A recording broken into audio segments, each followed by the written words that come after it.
నమస్తే. ప్రస్తుతం మన స్టూడియోలో ప్రముఖ దైవాజ్ఞ బ్రహ్మశ్రీ వీరాపురం సుబ్రహ్మణ్య స్వామి గారు ఉన్నారు. జూలై మాసంలో మకర రాశి వారికి ఏ విధంగా ఉండబోతుందో గురుగారిని అడిగి తెలుసుకుందాం. నమస్కారం గురుగారు. శుభాశీస్సులండి. గురుగారు, మకర రాశి వారి పరిస్థితి ఏంటి? ఆషాఢ మాసం, జూలై నెల, సో ఎలాంటి జాగ్రత్తలు తీసుకోవాలి, ఎలాంటి పరిస్థితులు వీళ్ళు ఎదుర్కొనే అవకాశాలు కనిపిస్తున్నాయి ఈ నెలలో? చాలా మంచి విషయాలు అడిగారు. మకర రాశి వారికి ఈ సంవత్సరం అంతా మొత్తం మీద గురువు శుభకారకుడే, శని కూడా శుభకారకుడే అయి ఉన్నప్పటికీ ఈ మాసంలో జూలై నెల ఆషాఢ మాసంలో కుజుడు వచ్చేసి అనుకూలంగా లేనందువల్ల ఆర్థికపరమైనటువంటి ఒడిదుడుకులు, ఇబ్బందులు, నష్టాలు కూడా కలిగే అవకాశం ఉంది. అందులోనూ ఆయన రోగపీడితుడు, రుణపీడితుడు, అంటే ఆర్థికపరమైనటువంటి సమస్యలు ఉన్నాయి, అలాగే ఆరోగ్యపరమైనటువంటి సమస్యలు కూడా ఉన్నాయి. ఈ యొక్క జూలై నెలలో ఎక్కువగా కుటుంబ కలహాలు అధికంగా ఉన్నాయి. అంటే భార్యాభర్తల మధ్య గొడవలు, మనస్పర్ధలు, లేదంటే అన్నదమ్ములతోనైనా కూడా శత్రుత్వాలు ఏర్పడే అవకాశం ఉంది. లేదా తల్లిదండ్రులతోనన్నా విరోధాలు ఏర్పడే అవకాశం ఉంది. లేదా ఇది కాకపోతే ఇంట్లో సూతకాలు, అంటే కుటుంబ సభ్యులు కోల్పోవడం కానీ, లేదంటే బయట అయిన వాళ్ళు పోయిన వాళ్ళ, అంటే ఎక్కువగా సూతకాలలో పాల్గొనే పరామర్శించేటువంటి సమస్యలు అధికంగా ఉన్నాయి ఈ జూలై మాసంలో. అందరికీ కాదు కానీ ఎక్కువ శాతం. ఇప్పుడు 100 మంది ఉన్నారనుకోండి, 100 మందిలో 60 మంది అంటే మించిపోయింది అట్లా అన్నమాట. మిగతా 40 మందికి అలా ఉండకపోవచ్చు.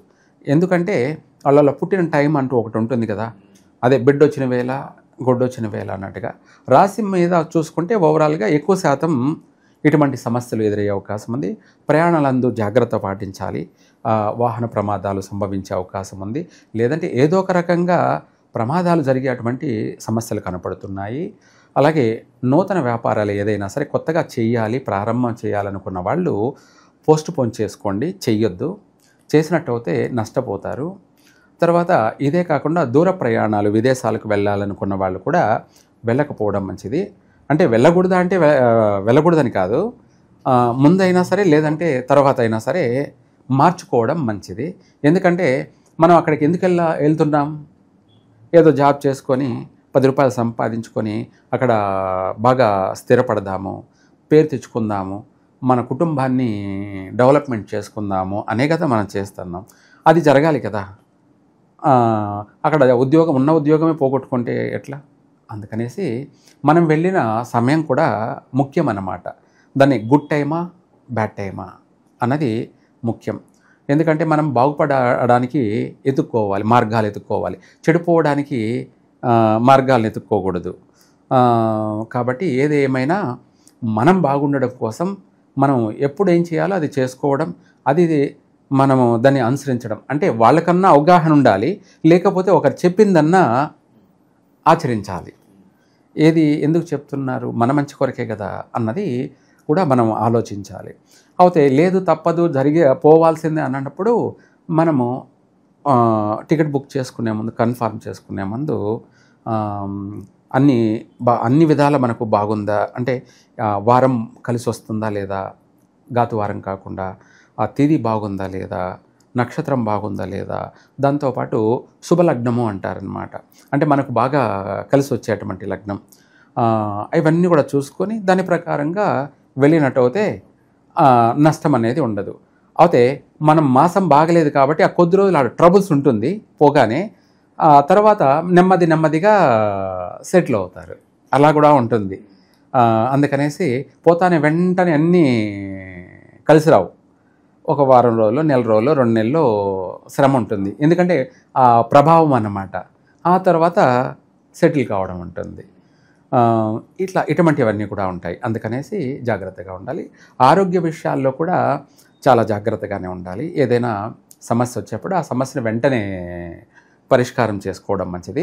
అది ఏమవుతుందిలే అంటే అది పెద్దగా మోపై కూర్చునే అవకాశం ఉంది. అంటే ఆపరేషన్లు జరిగేటువంటి సమస్యలు కూడా తీసుకెళ్లే అవకాశం ఉంది. అందుకనేసి ఆరోగ్యపరంగా జాగ్రత్త పాటించండి. అలాగే కొత్త వ్యక్తులను నమ్మద్దు. ఎవరినైనా నమ్మి ఏదైనా ఇచ్చారంటే తిరిగి రావు, మోసపోయే అవకాశం ఉంది. ఇలాంటివి సమస్యలు ఎదురయ్యే అవకాశం ఉంది. అలాగే పెళ్లి చూపులు, వివాహ చూపులు కూడా మనం ఎంగేజ్మెంట్ చేసుకోవడం కానీ, నిశ్చితాంబూలాలు కానీ ఇటువంటివి కూడా చేయొద్దు, కలిసి రావు. అలాగే కొత్తగా ప్రారంభం చేస్తున్న వాళ్ళు చేయకపోవడం మంచిది. ఈ నెలలో శ్రావణ మాసంలో ప్రారంభం చేసుకుంటే బాగుంటుంది. ఇలాంటి విషయాల్లో అన్నిట్లో కూడా సంతాన విషయంలో కూడా చాలా జాగ్రత్తగా ఉండాలి. ప్రతిదీ మనం బాగుండడం కోసం ఏం చేయాలో అది చేసుకుంటూ వెళ్తే బాగుంటుంది. అలాగే మకర రాశి వాళ్ళకి, ఈ మకర రాశి వాళ్ళు వృశ్చిక రాశి వాళ్ళతోటి ఎటువంటి సత్సంబంధాలు పనికిరావు. మకర రాశి వాళ్ళు వృశ్చిక రాశి వాళ్ళకి నమ్మి, అంటే వృశ్చిక రాశి వాళ్ళని నమ్మి ఏదైనా ఒక పని అప్పగించడం కానీ, లేదంటే వాళ్ళకి డబ్బు ఇచ్చా కానీ, లేదంటే వాళ్ళని పార్ట్నర్షిప్గా చేసుకున్నా కానీ, లేదంటే జీవిత భాగస్వామిగా చేసుకున్నా కానీ, ఏదైనా సరే మకర రాశి వాళ్ళకే నష్టం జరుగుతుంది. ముళ్ళు పోయి ఆకు మీద పడ్డా, ఆకు పోయి ముళ్ళు మీద పడ్డా దేనికి నష్టం అంటే ఆకే నష్టం అన్నట్టుగా, వాళ్ళు వచ్చి వీళ్ళతో కలిసినా, వీళ్ళు పోయి వాళ్ళతో కలిసినా వృశ్చిక రాశి వాళ్ళ వల్ల వీళ్లకు అన్ని విధాల నష్టమే. ఎవరికి? మకర రాశి వాళ్ళకి. కాబట్టి జాగ్రత్తగా ఉండడం మంచిది వాళ్ళతో. తర్వాత మాసాలలో వైశాఖ మాసం అంటే వెళ్ళిపోయిందనుకోండి, కానీ అలా కాకుండా ఇది ఎప్పటికీ జీవితాంతం ఉపయోగపడే వీడియోలు అన్నమాట. ఈ మాసమే అని కాకుండా జీవితాంతం కూడా అందరికీ ఉపయోగపడే అటువంటి మళ్ళీ గుర్తు చేసుకోవడానికి, రిపీట్ చేసుకోవడానికి కూడా ఉపయోగపడుతుంటాయి. అయితే ఈ మకర రాశి వాళ్ళు ప్రతి వైశాఖ మాసంలో ముఖ్యమైనటువంటి పనులు చేయరాదు. చేసినట్టయితే నష్టపోతారు. వ్యాపారం చేశారనుకోండి, ఆ వ్యాపారం మధ్యలోనే తీసేయాల్సి వస్తుంది. లేదంటే ఆ వ్యాపారం బాగా హైప్ బిజినెస్ జరగకపోగా నత్తనడకన సాగడము, ఇలాంటివి అనేకమైన నష్టాలు కలిగే అవకాశం ఉంది. అందుకనేసి అది చేయకపోవడం మంచిది. అంటే జీవితాంతం కాదు, వేరే మాసాల్లో చేసుకోవచ్చు, ఒక వైశాఖ మాసంలోనే చేయకూడదు. ఇప్పుడు ఒక కారు కొన్నాము వైశాఖ మాసంలో, అది మన దగ్గర ఉండదు, అది మళ్ళీ అమ్ముకోవాల్సింది వస్తుంది, లేదా తాకట్టు పెట్టుకోవాల్సింది వస్తుంది. అది కాకపోతే అవి ఏం చేయలేదనుకోండి, తరచు ఇవి దానివల్ల కలిసి రాక ఏదో ఒకటి దెబ్బలు తగులుతూ ఉండడం, ప్రమాదాలు జరుగుతూ ఉండడం, దానికి తరచు రిపేర్లు చేస్తూ ఉండడం, ఇట్లా ఆ బండి వల్ల మనము దాని ఈఎంఐ కట్టడమేమో కానీ దానికి డబలు దీనికి ఖర్చు పెడుతూ వస్తూ ఉండాలి. దేనికి? కార్కి. అట్లా మనకు తడిసి మోపడంత అవుతుంది.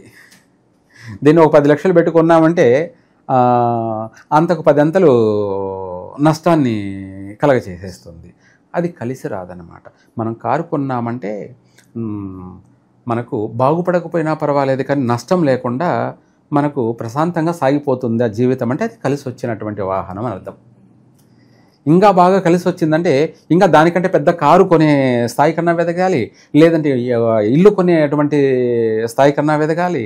అప్పుడు ఏమనిపిస్తుందంటే నాకు ఈ కారు కొన్న తర్వాత బాగా కలిసి వచ్చింది అంటే ప్రతి విషయం కూడా అంతే. అట్లాగా ఈ వైశాఖ మాసంలో ఏ పని చేసినా కలిసి రాదన్నమాట, నష్టాలు జరుగుతాయి. అందుకని జాగ్రత్త ఉండడం మంచిది. అంటే ఇంపార్టెంట్ పనులు చేయకూడదు.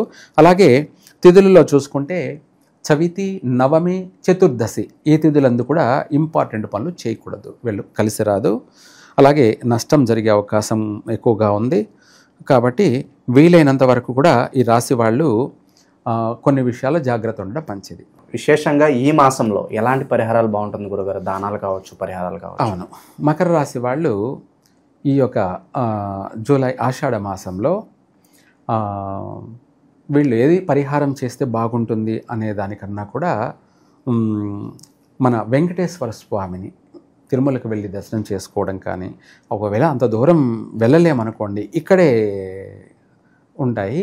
అలాగే తులసి మాలతో ఆయనకు తులసాకుతోటి అష్టోత్తరం, అంటే మనకు తులసాకు కూడా దొరుకుతుంది ఎక్కడైనా, లేదంటే అమ్ముతారు కూడా, ఏది మన పూల దుకాణాల్లో. లేదంటే మనకి ఎక్కడ కాడితే అక్కడ తులసాకు కూడా దొరుకుతుంది. అది తెచ్చుకొని శనివారం రోజు మనమే స్వయంగా వెంకటేశ్వర స్వామికి అష్టోత్తరం చదువుకుంటూ తులసాకుతోటి పూజించినట్టయితే 100% ఆరోగ్యపరంగాను అనుకున్న కోరిక, అంటే మనం ఏదైతే అనుకుంటామో ఒక ఇంపార్టెంట్ పని అనుకున్నాం అనుకోండి, ఆ పని కూడా నెరవేరే అవకాశం ఉంటుంది. రెండోది, ఎటువంటి అనారోగ్య సమస్యలు రావు, వచ్చినా కూడా స్వల్పంగానే వైదొలిగిపోతాయి. అలాగే శత్రువులు కూడా మిత్రులు అయ్యే అవకాశం ఉంది, శత్రువులు కూడా మిత్రులు అయ్యే అవకాశం ఉంది. ముఖ్యంగా చెప్పాలంటే ఇంట్లో భార్యాభర్తల యొక్క బంధం బలపడుతుంది, అంటే విడిపోయేటువంటి వాళ్ళు కూడా కలుసుకునే అవకాశము ఉంది. అలాగే కుటుంబంలో పిల్లలు బాగా చక్కగా అభివృద్ధి చెందుతారు. అన్ని విధాల కూడా వీళ్ళకు విశేషంగా కలిసి వస్తుంది. తులసాకుతోటి శనివారం వెంకటేశ్వర స్వామికి అష్టోత్తరాన్ని చేసుకుంటూ వాళ్ళే చేసుకోవచ్చు అన్నమాట, కలిసి వస్తుంది. ఓకే, ఓవరాల్గా జూలై మాసంలో మకర రాశి వాళ్ళందరికీ కూడా ఏ విధంగా ఉండబోతుందో చాలా బాగా వివరించారు గురుగారు. ధన్యవాదాలు గురుగారు. సర్వే జన సుఖినో భవంతు.